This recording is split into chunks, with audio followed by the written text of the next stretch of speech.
Assalamualaikum warahmatullahi wabarakatuh. Salam sejahtera saya ucapkan kepada semua yang sedang menonton video ini. Okey, hari ini saya nak cerita sikit pasal faktor-faktor yang menyebabkan penyusutan nilai hartanah.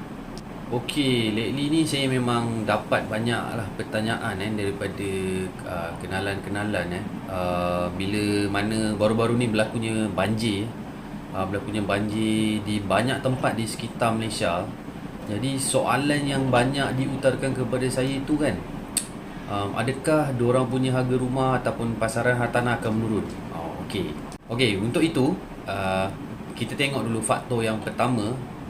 Apakah faktor pertama yang menyebabkan penyusutan nilai hartanah? Macam baru-baru ni yang seperti kita sedia maklum, berlaku banyak bencana di sekitar Malaysia.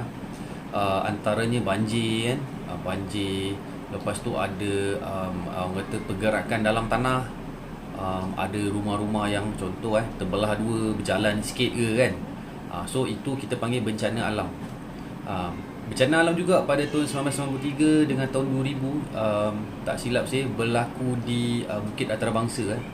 Jadi di mana bila berlakunya bencana alam di sesuatu tempat seperti banjir, ada tanah runtuh dan seumpamanya, jadi ini adalah salah satu faktor yang menyebabkan penyusutan nilai hartanah.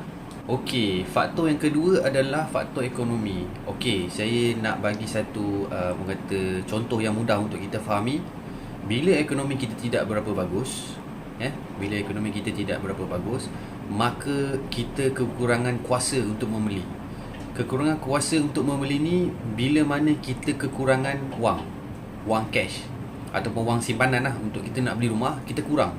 So bila kita kurang, dia tidak akan mendorong seseorang itu untuk membeli rumah ataupun properti. Jadi faktor ekonomi adalah sangat penting dan dia adalah salah satu faktor yang menyumbang kepada penyusutan hartanah. Okey, faktor yang ketiga adalah penyusutan fizikal. Okey, apa yang saya boleh nak terangkan kat sini adalah bila kita beli sesuatu rumah, sebagai contoh, setelah sekian lama rumah tu sendiri akan berlakunya penyusutan fizikal. Sebagai contoh, cat dah makin luntur, mungkin ada retak, mungkin ada damage pada rumah. Maknanya rumah tu dah tak menarik seperti macam mula-mula kita tengok rumah dulu. Masa kita mula-mula beli dulu, dia tak secantik tu. Okey, itu juga merupakan salah satu faktor berlakunya penyusutan nilai hartanah. Okey, faktor terakhir yang saya nak bagi hari ni adalah faktor demand. Okey, so bila kita cerita pasal demand ni berkait rapat dengan tiga benda yang saya cerita di awal tadi.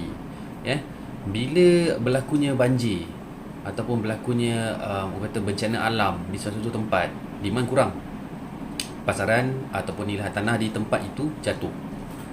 Bila ekonomi kurang bagus, kita kekurangan kuasa untuk membeli, maka penyusutan nilai pun berlaku pada hartanah. Yang ketiga pula, bila berlaku penyusutan fizikal pada sesuatu properti itu, ia pun akan menyebabkan orang jadi kurang minat untuk membeli sesuatu hartanah di sesuatu kawasan. Dibantu pula dengan kejiranan yang kurang bagus, komuniti yang kurang bagus, kawasan lokasi yang kurang menarik, kawasan lokasi yang ataupun kawasan sekitar yang macam kurang cantik ataupun kurang menarik untuk kita didiami, menyebabkan juga berlaku penyusutan hartanah. Jadi ketiga-tiga ini menyebabkan tiada demand, dan bila tiada demand, maka penyusutan nilai hartanah pun akan jatuh.